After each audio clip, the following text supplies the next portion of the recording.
وہ مہینہ جو ان قریب ہمارے درمیان آنے والا ہے، سبحان اللہ، جس کا بزرگوں کو سارا سال انتظار رہا کرتا اور آج بھی رہتا ہے۔ احادیث میں یہ دعا موجود ہے، اللہم بلغنا رمضان، اے اللہ ہمیں رمضان سے ملا دے، ہمیں رمضان عطا کرنا، ہم محروم نہ رہ جائیں۔ ایوری بڈی، گویا بزرگوں میں، نیک لوگوں میں شوق ہے رمضان کا، اور کیوں نہ شوق ہو جس مہینے کے بارے میں میرے آقا فرماتے ہیں اگر میری امت کو پتا ہوتا رمضان کیا ہے تو وہ تمنا کرتے کہ سارا سال رمضان ہوتا، رمضان جاتا ہی نہ، ہمارے درمیان ہی رہتا۔ مولا علی کرم اللہ تعالی وجہ الکریم سے پوچھئے، بڑی پیاری منقبت مجھ سے پہلے شیر خدا کی پڑھی جا رہی تھی، کیا شاندار فرمان ہے۔ مولا علی فرماتے ہیں اگر اللہ کو اس امت کو عذاب دینا ہوتا تو اس امت کو رمضان اور سورہ اخلاص نہ عطا فرماتا۔ یہ دو چیزیں دی اسی لیے کہ بخشے جائیں، مگر تھامے بھی تو صحیح نا، پکڑے بھی تو صحیح نا، حاصل بھی تو کریں برکتیں۔ یعنی ہمارے اسلاف پریپیئر ہوتے، رجب، علامہ صفوری سے پوچھو، وہ اس یعنی رجب سے پریپریشن بتا رہے ہیں کہ رجب بیج بونے کا مہینہ ہے، شعبان ان بیجوں پر پانی ڈالنے کا مہینہ ہے، اور رمضان فصل کاٹنے کا مہینہ ہے۔ گویا from the Rajab you start your preparation for Ramadan. آپ رجب سے تیاری شروع کریں رمضان کی کہ پہلے عبادت کا بیج بوئیں، شعبان میں آنسو بہائیں، اس کو پانی ڈالیں تاکہ رمضان میں رحمت کی فصل کاٹیں۔ ہمارے صحابہ کرام کیا کرتے تھے؟ رمضان سے پہلے جو قاضی ہوتے تھے وہ فیصلے کرتے، جس کو رہا کرنا ہوتا رہا کرتے، جس کو سزا سنانی تو سزا سناتے، مقدموں کو سمیٹنا شروع کر دیتے۔ کاروباری لوگ کیا کرتے؟ جناب جو لین دین ہوتا وہ لے لیتے، دینا ہوتا دے دیتے، زکوٰۃ کا حساب کرتے، زکوٰۃ نکالتے۔ رمضان کا چاند نظر آتا، غسل کرتے اور مسجد میں بیٹھ جاتے۔ بس اب رحمت کا مہینہ آ گیا۔ ایک وہ پریپریشن ہے، مگر آج میرے بھائی بھی بیٹھے ہیں، پردے میں اسلامی بہنیں بھی ہیں، سوشل میڈیا پر بھی یہ سنا جا رہا ہوگا، ہم اپنے آپ سے پوچھتے ہیں کہ ہم سب نے کیا تیاری کی ہے، ہم اس مہینے کے لیے کیا پریپریشن کر رہے ہیں۔ ابھی 2-4-6 دن بعد چاند نظر آ جائے گا، مگر ہم نے کوئی اسپیشل تیاری کی ہے؟ ہاں، تیاریاں ہو رہی ہیں، جتنے سپر اسٹور ہیں وہاں اسٹاک جمع ہو رہا ہوگا، راشن کا سامان آ رہا ہوگا، گھر والوں نے بھی لسٹیں بنانا شروع کر دی ہوں گی کہ آپ کو دے دیں گے جناب کہ جا کر یہ سموسے پکوڑے کا سامان، یہ شربت، یہ فروٹ چاٹ ہے، فروٹ والوں نے اپنے اسٹور بھرنا شروع کر دیے ہوں گے۔ یعنی پریپریشن دیکھیے کیا ہو رہی ہے رمضان کی۔ تھوڑے دنوں کے بعد اب تو سائن بورڈ ختم ہو گئے، ورنہ کراچی کی سڑکوں پر بورڈ لگ چکے ہوتے، افطار اسکیم، سحری اسکیم، فلاں ہوٹل کا یہ ریٹ ہے، فلاں ہوٹل کا یہ پیکج ہے، آل یو کین ایٹ کا یہ ہے۔ اچھا، نوجوانوں نے پلان کیا بنانا شروع کیا ہوگا کہ رات کو نائٹ ٹورنامنٹ کدھر ہوں گے، کدھر جا کر کرکٹ کھیلنی ہے، رات کدھر گزارنی ہے۔ یعنی مجھے یہ بتائیے کہ اگر ایک ان نون، ایک غیر مسلم بندہ نکلے اور کہے کہ یار ہولی منتھ ہے مسلمانوں کا رمضان، دیکھو ان کی پریپریشن کیا ہے، تو وہ کسی سپر اسٹور کے پاس سے نکلے تو وہاں لائن لگی ہوئی ہو، باہر پکوڑے سموسے کے سٹال لگے ہوئے ہوں، آگے جائے تو ہوٹل میں اسکیمیں لگی ہوئی ہوں، شاپنگ سینٹر والوں نے اپنے پلان کیے ہوئے ہوں۔ اب ہمارے کئی بھائی جن کے کپڑے کی دکانیں یا سپر اسٹور، یہ بوتیکس وغیرہ یا جو بھی ہیں، انہوں نے کیا پلان بنانا ہوتا ہے؟ 5-6 دن تراویح پڑھ لو، اس کے بعد رات ساری پھر ہم نے بازار میں گزارنی ہے۔ عام عوام نے پلان کیا کیا ہے؟ 10-15 دن کے بعد پھر روزانہ شاپنگ کرنے جانا ہے۔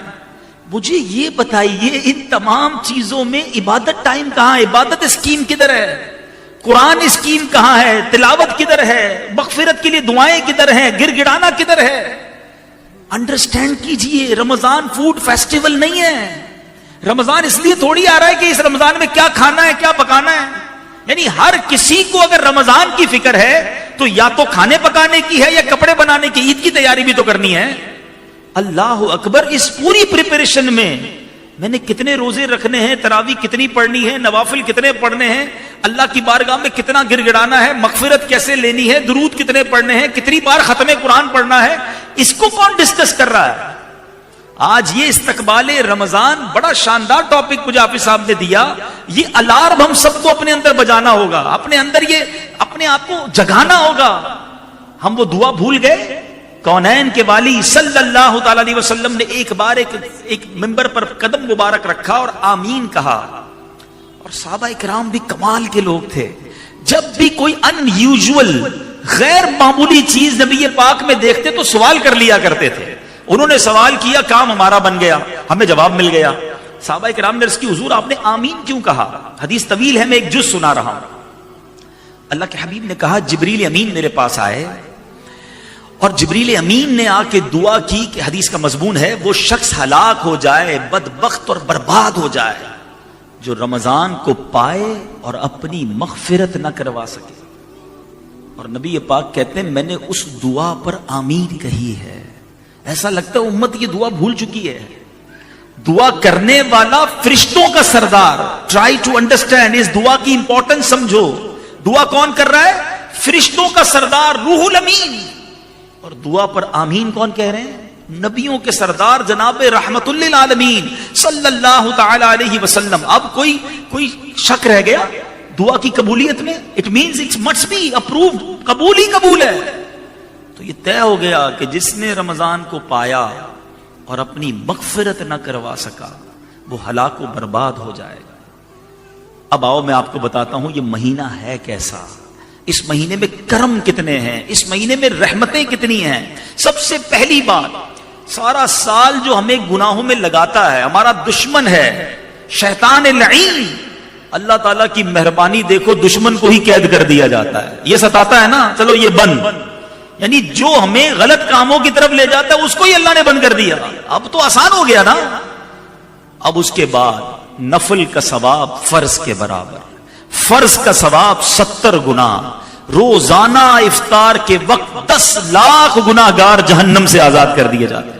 Every day million sinners, 10 lakh گناہگار جہنم سے آزاد کیے جاتے ہیں. سچ بتاؤ روزانہ افطار کے وقت میرا کام کیا ہونا چاہیے؟ شربت آیا کہ نہیں, دہی بڑے آئے کہ نہیں, پکوڑے بنے کہ نہیں, یہ کام ہونا چاہیے. یہ کاش باپ بھی ہاتھ اٹھائے, بچے بھی ہاتھ اٹھائے اور آنکھوں میں آنسو ہوں کہ مولا آج بھی 10 لاکھ بخشے جائیں گے, میرا نام بھی لکھ دے, میرے بچوں کا نام لکھ دے, اللہ میرے ماں باپ کا نام لکھ دے. ایک دن گزرے تو دل پر خوف طاری ہو جائے کہ کل جو 10 لاکھ بخشے گئے میں تھا کہ نہیں. دوسرے دن پھر گڑگڑاہٹ ہو, تیسرے دن اور تڑپ پڑ جائے. ادھر تو حال یہ ہے پہلے 4 دن مسجد فل, 5ویں دن سے ایک صف کم ہونا شروع ہو جاتی ہے. کیوں؟ وہ جوش گیا. شروع میں جذبہ تھا نمازوں کا, فجر کا, نماز مغرب میں, تراوی میں, آہستہ آہستہ صفے کم. کیا ہوا جناب؟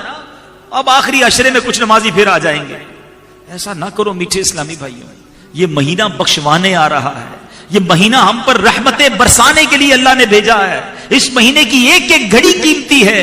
اور خاص طور پہ جو پہلی رات آئے تو یاد رکھنا اللہ کے حبیب علیہ الصلوۃ والسلام کو وہ 5 چیزیں, سنیے گا ذرا, نبی پاک علیہ الصلوۃ والسلام کو اللہ تبارک و تعالیٰ نے وہ 5 خصوصی کرم عطا فرمائے ہیں جو کسی اور نبی کو عطا نہیں فرمائے.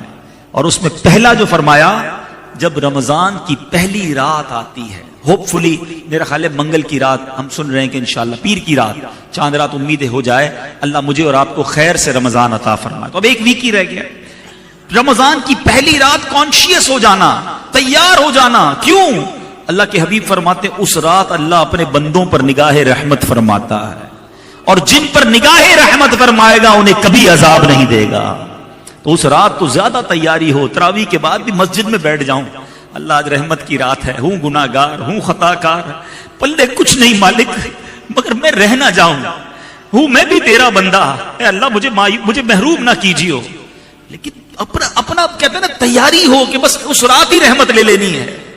دوسری بات نبی پاک فرماتے ہیں کہ شام کے وقت جو روزہ دار کے منہ سے بو نکلتی ہے, کچھ لوگ بڑا آج کل انوائڈ ہوتے ہیں, بڑا اریٹیٹ ہوتے ہیں, عجیب سی باتیں کرتے ہیں, یار روزے میں پیسٹ کرنے کا موقع نہیں ملتا, شام تک اسمیل آتی ہے. اللہ کے بندو سنو تو صحیح, یہ اسمیل اللہ کو کتنی پسند ہے. اللہ کے حبیب فرماتے ہیں جب روزہ دار کے منہ سے شام کو منہ نکلتی ہے, اللہ تعالیٰ کے نزدیک مشک کی خوشبو سے زیادہ پسندیدہ. تیسری بات اللہ کے حبیب فرماتے ہیں فرشتے ہر رات اور دن ان کے لیے مغفرت کی دعا کرتے رہتے ہیں. نمبر 4, اللہ تعالیٰ جنت کو حکم فرماتا ہے کہ میرے نیک بندوں کے لیے آراستہ ہو جا, سجائی جاتی ہے جنت, اور فرماتا ہے ان قریب وہ دنیا کی مشقت میں وہاں سے آ کر میرے گھر میں آرام اور راحت پائیں گے. روزہ داروں تمہارے لیے جنت سجائی جائے گی. اللہ کے نیک بندوں کے لیے جنت پریپیئر کی جاتی ہے. اور 5ویں بات نبی پاک فرماتے جب ماہ رمضان کی آخری رات آتی ہے, آج یہ بات بھی سیکھ کر جاؤ, ابھی پتہ نہیں رمضان میں پھر آپ سب سے ملاقات ہو سکے نہ ہو سکے, ابھی سے مدنی پھول لے جاؤ. شیطان ایسا مردود ہے, پورا مہینہ بند رہتا ہے, جیسے ہی عید کا چاند نظر آتا ہے ایسا لگتا ہے سارے لوگ اس کے استقبال کے لیے نکل کھڑے ہیں کہ بھائی تو 1 مہینہ بند تھا, اب تجھے راضی کرنا ہے. عشاء کی مغرب میں چاند نظر آیا, عشاء کی نماز میں مسجد خالی. ارے بھائی عشاء فرض تھی, رمضان چلا گیا, مسلمان کدھر گئے؟ اور وہ رات جو طوفان بدتمیزی برپا ہوتا ہے, کیا سی سائڈ, کیا شاپنگ سینٹر, کیا عورت مرد کا اختلاط, فلمیں ڈراموں کی ٹکٹیں بک ہو رہی ہیں. یہ رات کیسی ہے سنو, اللہ کے حبیب فرماتے جب ماہ رمضان کی آخری رات آتی ہے اللہ سب کی مغفرت فرما دیتا ہے. قوم میں سے ایک شخص نے اٹھ کر عرض کی یا رسول اللہ کیا یہ لیلۃ القدر ہے؟ فرمایا نہیں, کیا تم دیکھتے نہیں کہ جب مزدور اپنی مزدوری سے فارغ ہو جاتے ہیں تو انہیں اجرت دے دی جاتی ہے. اجرت ملنے کی رات رمضان کی آخری رات کو کہا گیا. مگر آج رمضان کی عام راتوں میں بھی اور پھر خاص طور پہ عید کی رات کتنے گناہ کیے جاتے ہیں. جو میرے بھائی, میں یہاں پر کچھ اور باتیں بھی عرض کرنا چاہتا ہوں. بعض لوگ بدقسمتی سے رمضان میں بھی جھوٹ بولتے ہیں, رمضان میں بھی بد نگاہی کرتے ہیں, رمضان میں بھی کسی کا دل دکھاتے ہیں. حرام کمانے والے رمضان میں بھی باز نہیں آتے. ایک تو یہ موبائل فون ایک ایسی بلا ہمارے درمیان آ گئی ہے کہ ہمیں پتہ ہی نہیں چلتا کہ یہ ہم سے کتنے گناہ کروا دیتا ہے.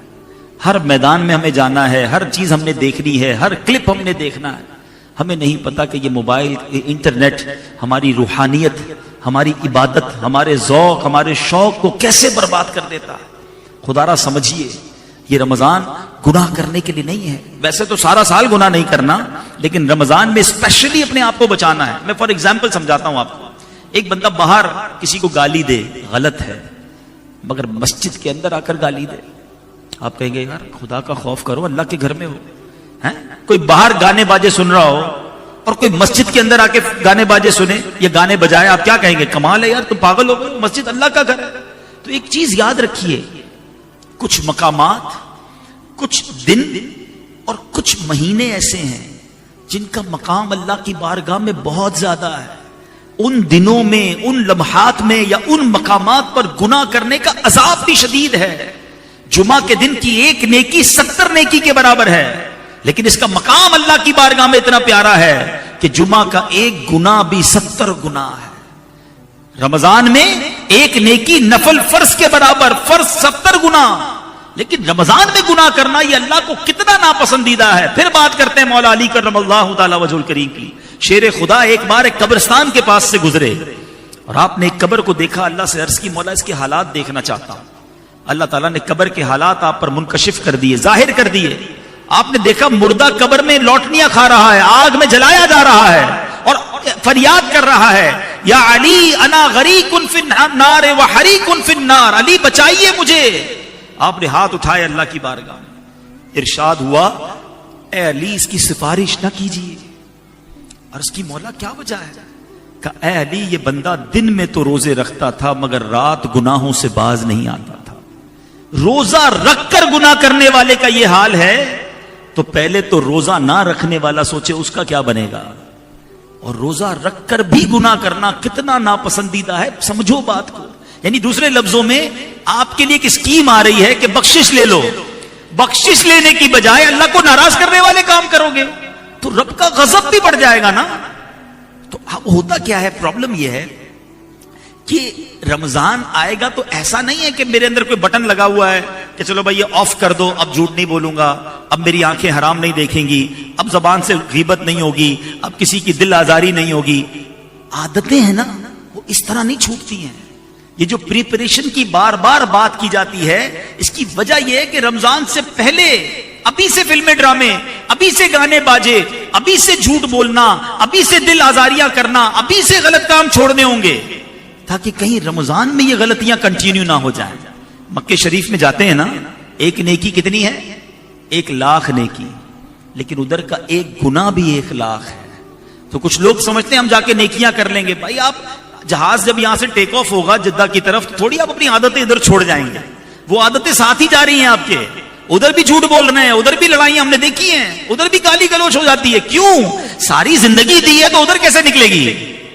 تو اگر اچھے مواقع پر خوب نیکیاں کرنی ہے نا, زیادہ حاصل کرنا ہے, تو اس سے پہلے ہی تیاری کرنی ہوگی کہ میری عادت ایسی بن جائے کہ میں غلط باتیں نہ کروں, میری زبان سے کسی کی دل آزاری نہ ہو, میری آنکھیں حرام نہ دیکھیں, میرے کان حرام نہ سنیں. تو میرے میٹھے اسلامی بھائیوں, آج کے جو بیان کا جو مین ٹاپک اور مقصد میسج ہے وہ یہی ہے کہ تیاری کیجئے مغفرت لوٹنے کی, تیاری کیجئے رحمتیں حاصل کرنے کی, اپنے آپ کو تیار کیجئے گناہوں سے بچانے کے لیے. اور اب آخر میں یہ بتانا چاہوں گا کہ میرے آقا مدینے والے مصطفیٰ صلی اللہ تعالی علیہ وسلم رمضان کیسے گزارتے ہیں. ایک عاشق کا یہ کوسچن ہو سکتا ہے کہ جناب یہ تو بتائیے کہ نبی پاک علیہ الصلوۃ والسلام کی رمضان میں کیا روٹین تھی, آقا ماہ رمضان کیسے گزارتے. تو آقا علیہ الصلوۃ والسلام کی روٹین اگر سب سے اچھی کوئی بیان کر سکتا ہے تو ہماری امی حضور ام المومنین بیان کر سکتی ہیں. حضرت سیدہ عائشہ صدیقہ طیبہ طاہرہ رضی اللہ تعالی عنہا سے پوچھتے ہیں کہ حضور آپ بتائیے میرے آقا کی خلوتیں کیسی ہوتی تھیں, نبی پاک رمضان کی راتوں میں کرتے کیا تھے. بی بی عائشہ صدیقہ رضی اللہ تعالی عنہا نے جو فرمایا اس کا جو مضمون خلاصہ بنتا ہے, آپ کہتی جب رمضان آتا میرے آقا عبادت پر کمر بستہ ہو جاتے, بالکل تیار ہو جاتے, اور پورا مہینہ بستر منور پر تشریف نہ لاتے. سوچیے, یعنی اب بستر والا کام ختم, آرام کم, اور فرماتی اتنی دعائیں کرتے کہ نبی پاک کا مبارک رنگ متغیر ہو جاتا, خوف خدا طاری رہتا, رات رات بھر عبادتوں کا سلسلہ ہوتا. نبی پاک وہ پاک دل کے نہیں جس کو اپنا اندیشہ. میرے آقا کا تو کوئی معاذ اللہ تصور بھی نہیں نا گناہ کا, وہ تو بخشے بخشائے ہیں. ان کا حال یہ تھا کہ رمضان آتا تو بستر چھوڑ دیتے, اور ہمارا حال یہ ہے کہ رمضان آتا ہے تو زیادہ سوتے ہیں. دن میں اس لیے سوتے ہیں روزہ رکھا ہے, رات اس لیے سوتے ہیں کہ صبح روزہ رکھنا ہے. سوتے بھی زیادہ ہیں, کھاتے بھی زیادہ ہیں. کئی لوگوں کا تو رمضان کے بعد وزن بڑھ جاتا ہے. بھائی روزے رکھے تھے نہیں رکھے تھے؟ ہاں روزے تو رکھے تھے, لیکن بغیر روزوں کے 2 بار کھاتا ہوں, رمضان میں 4 بار کھاتا ہوں. تراویح کے بعد الگ کھانا, رات 2 بجے الگ کھانا, پھر سحری وہ ہمارے میمنوں میں روزوں بند بھی تک کرنا ہے نا, وہ بند کرنے ٹانے اور کھینو ہے. ہو گیا 2 بجے سحری, لیکن وہ آخری اسپاٹ پہ بھی کچھ کھانا ہی ہے, افطار کر کے اور کھانا ہے, پورا دن بھوکا رہا تھا. تو یہ اس لیے نہیں آیا کہ ہم دیکھیں یہ طے ہے, جب آپ زیادہ کھائیں گے آپ کو زیادہ نیند آئے گی, زیادہ سستی آئے گی. بھوکے پیٹ والا شخص جو ہے وہ زیادہ چست, زیادہ عبادت کر سکتا ہے. تو ہمیں اس بار کچھ پلان کرنا ہوگا کہ یار اس بار بھی کہیں سستی میں ہی رمضان نہ گزر جائے. دوسری عادت میرے آقا علیہ الصلوۃ والسلام کی, میں روٹین بیان کر رہا ہوں نبی پاک کی. سرور کائنات علیہ الصلوۃ والسلام کا ایک اور شاندار کام یہ ہوتا رمضان میں کہ میرے آقا خوب تلاوت قرآن کرتے, خوب تلاوت قرآن. اور کس کے ساتھ کرتے؟ سبحان اللہ, جبریل امین حاضر ہوتے اور نبی پاک جبریل امین کے ساتھ قرآن کا دور کیا کرتے. اب ہم سوچیں کہ ہم کتنا قرآن پڑھتے ہیں. مجھے کہتے ہوئے شرم آ رہی ہے, میری بہنیں بھی ہیں, میرے بھائی بھی بیٹھے ہیں, ہم میں اب بھی کئی لوگ ایسے ہوں گے جن کو تلفظ کے ساتھ صحیح قرآن پڑھنا ہی نہیں آتا. آپ سوچو یار, نزول قرآن کا مہینہ آ رہا ہے اور مجھے قرآن ہی پڑھنا نہیں آتا ہے. کم از کم یہ کمزوری دور کریں نا. کب تک ایسا رہے گا کہ ساری زندگی گزر گئی اور قرآن پڑھنا نہیں سیکھا؟ آپ کہیں یار ذرا مشکل ہوتی ہے, عربی میں ہے نا تو میرے لیے ڈیفیکلٹ ہے. تو کیا زندگی میں سارے کام آپ نے نہیں سیکھے؟ آپ پیدا ہوئے تو آپ کو انگریزی نہیں آتی تھی, آپ اسکول گئے, آپ نے وہاں بہت ساری چیزیں سیکھی, آگے ضرورت پڑی تو ڈرائیونگ سیکھی, اکاؤنٹ سیکھا, انٹرنیشنل ٹریول کرنا تھا تو ٹریول کے قوانین سیکھے, کئی موبائل کے آپشنز آپ کو نہیں پتا تھے وہ آپ نے سیکھے, کوئی اکاؤنٹنٹ بیٹھا ہوگا, کوئی جناب کوئی اور ٹیکنیکل کام کرنے والا بیٹھا ہوگا, سب تو سیکھا آپ نے. اس کی وجہ کیا تھی کہ جو زندگی میں پریورٹی آتی گئی, اہمیت سمجھتے گئے, وہ سیکھتے گئے. قرآن کو کبھی اہمیت دی نہیں, اس کو پریورٹی دی نہیں کہ مسلمان ہوتے ہوئے مجھے قرآن آنا چاہیے. شرم آنی چاہیے اپنے آپ سے کہ میں مسلمان کہلانے والا, مجھے قرآن پڑھنا نہیں آتا. جب پڑھنا نہیں آتا تو سمجھیں گے کیسے آپ؟ حالانکہ یہ اللہ کا پیغام ہے, مومنوں کے نام ہے, یہ وہ میسج ہے جو ہر مسلمان کو پتا ہونا چاہیے کہ میرے رب نے مجھ سے قرآن میں کیا بات کی ہے. مگر آج بہت بڑی تعداد کو قرآن کی سورتوں کے نام بھی نہیں پتا ہے. ان کو یہ بھی نہیں پتا ہے کہ سورہ بقرہ کو سورہ بقرہ کیوں کہتے ہیں, سورہ آل عمران کو آل عمران کیوں کہتے ہیں, اس میں ہے کیا. مولوی صاحب سناتے ہیں تراوی، وہ بھی سب سے فاسٹ والی تراوی چاہیے، بس ادھر جا کے نماز پڑھ لے، 4-5 دن میں تراوی پوری ہو جائے، پھر ایسے بھاگتے ہیں. یعنی دیکھو کچھ چیزیں زبان سے کہی جاتی ہیں اور کچھ ایٹیٹیوڈ سے پتہ چل جاتی ہیں. یعنی میرا اور آپ کا قرآن سے تعلق کیسا ہے ہم کہتے نہیں ہیں، لیکن فیل یہ کرواتے ہیں کہ جان چھوٹ جائے، 5-7 دن میں تراوی پوری ہو جائے، بس ختم بھائی، اب کیا کرنا ہے. کیوں اتنی بے اعتنائی قرآن سے؟ ہونا کیا چاہیے کہ جی چاہے قاری صاحب قرآن پڑھتے رہیں اور میں سنتا رہوں، میرے رب کا کلام پڑھا جا رہا ہے، آنسو بہتے رہے. واللہ جس دن قرآن سمجھ آنے لگ گیا نا اور صحیح قاری مل گیا، آپ کا جی نہیں چاہے گا یہ قاری صاحب رکوع میں جائیں، آپ کا جی چاہے گا یہ پڑھتے رہیں، میری رب کی باتیں بتاتے رہیں. لیکن پرابلم بھی یہی ہے، قرآن سیکھنے کا ذہن ہی نہیں ہے. خدا را آج کے اس پروگرام میں، اس محفل میں یہ نیت کر کے جاؤ کہ آج کے بعد میرا کوئی دن نہیں گزرے گا جس دن میں قرآن نہ پڑھوں. روزانہ کچھ نہ کچھ. بڑا پیارا مدنی انعام امیر اہل سنت جو ہے نا وہ کمال کی شخصیت ہے، وہ بڑا آسان فارمولہ دیتے ہیں. انہوں نے وہ فرماتے ہیں روزانہ کم از کم 3 آیتیں قرآن کی تلاوت کر لو، ترجمہ کر لو، پڑھ لو اور تفسیر پڑھ لو. 3 کر کے بھی آہستہ آہستہ قرآن پورا ہو جائے گا. طالب علم تو بن جاؤ نا، راستے پہ چلنے والے تو بن جاؤ. مگر آج حال یہ ہے اتنے سارے مذہبی لوگ بیٹھے ہیں، شرم آتی ہے بات کرتے ہوئے، لیکن ہم اپنوں سے بات نہیں کریں گے تو کس سے کریں گے؟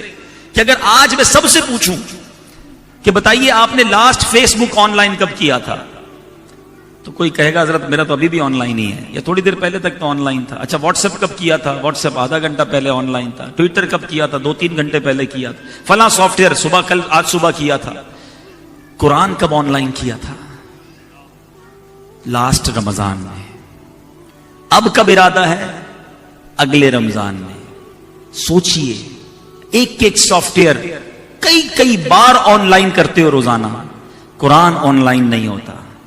آپ کو پتا ہے جب میں اور آپ قبر میں جائیں گے نا، یہ سارے سافٹ ویئر آف لائن ہو جائیں گے، قرآن قبر میں بھی آن لائن ہوگا. قرآن قبر میں نور بنے گا، قرآن قبر میں شفاعت کرے گا.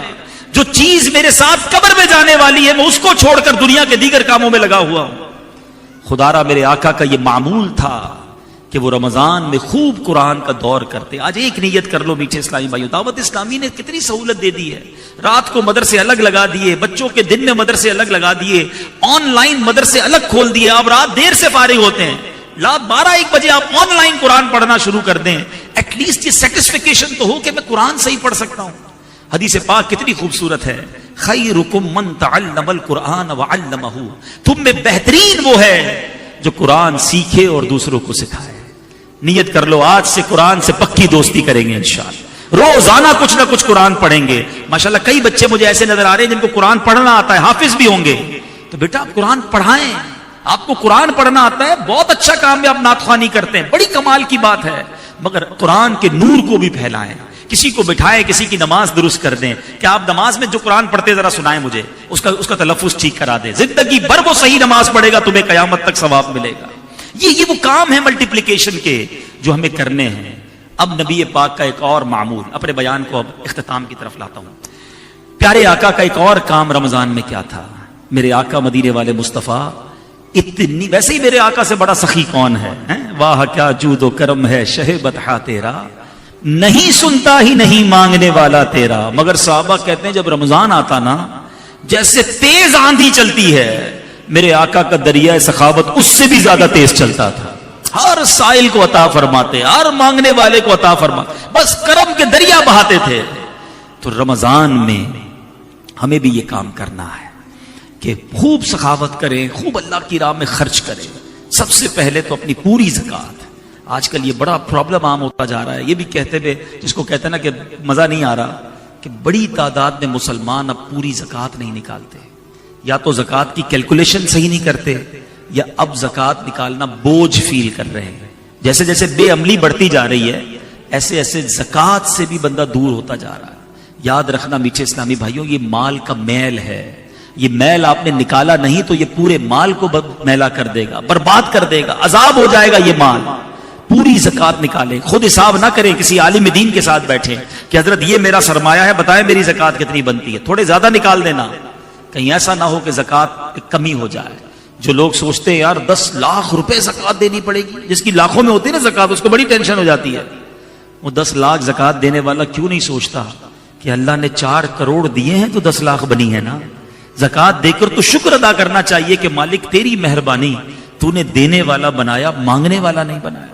مگر آج دینے والا پراؤڈ فیل کرتا ہے، میں دیتا ہوں، میں چندہ دیتا ہوں، مسجد والوں کو میں دیتا ہوں، مدرسے والوں کو میں دیتا ہوں، میں غریب کی شادی کر، میں کیا کر رہے ہو؟ اللہ نے تمہیں دیا ہے تو تم دے رہے ہو۔ میں بھی مانگنے والا ہو سکتا تھا۔ یاد رکھنا، جب کسی کو زکات دو نا، ساتھ سجدہ شکر بھی ادا کرو کہ مالک تیری مہربانی، مانگنے والا نہیں دینے والا بنایا۔ کوئی کمال نہیں ہے میرا اور آپ کا، یاد رکھیے گا۔ پیسہ اگر جس کو کہتے ہیں نا کہ محنت سے آتا تو جتنے مزدور ہیں وہ سارے کروڑ پتی ہوتے، پیسہ ہوشیاری سے آتا تو جتنے کالج کے پروفیسر ہیں وہ سارے اربوں پتی ہوتے، ٹیچر ہی رہ جاتا ہے، اسٹوڈنٹ کو اللہ دنیا کا مالدار آدمی بنا دیتا ہے۔ کیسے؟ اس کا ایک ہی فارمولا ہے کہ جسے اللہ چاہتا ہے اسے عطا فرماتا ہے، اسی کی مہربانی ہے، ہمارا کوئی کمال نہیں ہے۔ میرے دروازے پر جو مانگنے آیا ہے، میرا جو ملازم مجھ سے قرضہ مانگنے آیا ہے، میرا غریب رشتہ دار جو میرے دروازے پر آیا ہے، اس کی جگہ میں بھی ہو سکتا تھا، میں بھی کسی کے دروازے پر کھڑا ہوتا کہ باپ بیمار ہے تو میرے پاس دوائی کے پیسے نہیں، بہن کی شادی ہے جہیز کے پیسے نہیں ہیں، آج ہمارے گھر میں رمضان کی افطاری کے لیے کچھ نہیں ہے، کچھ ہمیں دے دیجئے۔ واللہ یہ میں ہو سکتا تھا، میرے بچے کھڑے کسی دروازے پر کھڑے ہو سکتے تھے۔ فقط رب کی مہربانی ہے جس نے بہترین دسترخوان دیا، بہترین گھر دیا، بہترین سواریاں دی ہیں، اور میں زکات دینے والا ہوں۔ مگر آج زکات دیتے ہوئے موت آتی ہے، زکات دیتے ہوئے دل پر بھار آتا ہے۔ کبھی یہ بھار نہ آنے دینا، کبھی یہ بوجھ فیل نہ کرنا، اللہ کی راہ میں خرچ کرتے رہنا اور ساتھ شکر ادا کرنا۔ اللہ تیری مہربانی کہ آج تو نے مجھے دینے والا بنایا، بہترین زندگی دی، کروڑوں سے اچھا بنایا۔ یاد رکھو رب قرآن میں فرماتا ہے لئن شکرتم لأزیدنکم، تم میرا شکر ادا کرو میں تمہیں اور عطا کروں گا۔ شکر ادا کرتے رہنا، اللہ کی مہربانی سمجھنا، اپنا کوئی کمال نہ سمجھنا، ایک بات۔ دوسری بات کہ زکات کے ساتھ ساتھ اور بھی خرچ کیا کرو۔ ایک حدیث پاک سناتا ہوں، اللہ کے حبیب فرماتے ہیں جس کا مضمون ہے گن گن کر خرچ نہ کیا کرو ورنہ وہ رب کریم بھی تمہیں گن گن کر عطا فرمائے گا۔ کچھ لوگ کہتے ہیں بھائی ہمارے زکات پوری ہو گئی اب جائیے اگلے سال آئیے گا، نہیں، اللہ دے رہا ہے نا، سامنے نیکی کا کام آ گیا ہے، زکات تو ایڈوانس بھی دی جا سکتی ہے نا، اگلے سال کی دے دو، ارے صدقہ دے دو، منع نہ کرو، وہ بھی تو منع نہیں کر رہا نا۔ مجھے اور آپ کو 1 مہینے کے جتنے پیسے چاہیے اللہ جب اس سے زیادہ دے رہا ہے تو ہم کیوں کسی کو دیتے ہوئے گننا شروع کر دیتے ہیں؟ بانٹو۔ یاد رکھیے نبی پاک کا ہر فرمان حق ہے۔ علماء بیٹھے ہیں مگر اس حدیث میں نبی پاک نے قسم اٹھا کر ارشاد فرمایا میں اللہ کی قسم کھاتا ہوں صدقہ دینے سے مال کم نہیں ہوتا۔ یہ طے ہے، یہ ڈیفینیٹلی ہے۔ یہ بزرگ بیٹھے ان سے پوچھ لو، جس نے اپنی زکات پوری دی، حلال کمایا اور زکات پوری دی، اگلے سال اس کی زکات زیادہ ہی بنتی ہے، اٹ مینس اس کا مال بھی تو بڑھ گیا نا۔ تو اللہ کی راہ میں خرچ کرنے میں بخل نہ کرو، دل و جان سے دو اور انجوائے کرو، مزے کرو۔ یا اللہ ایسا بتا دیا تو نے مجھے کہ میری وجہ سے کسی کا بھلا ہو رہا ہے، تیری مہربانی، اور دینا میں اور بانٹوں گا، اللہ اور دے گا تمہیں۔ اب آخری بات، زکات دینی کس کو ہے، صدقہ دینا کس کو ہے؟ سب سے پہلے آپ کی زکات اور آپ کے صدقے کا حقدار کون ہے؟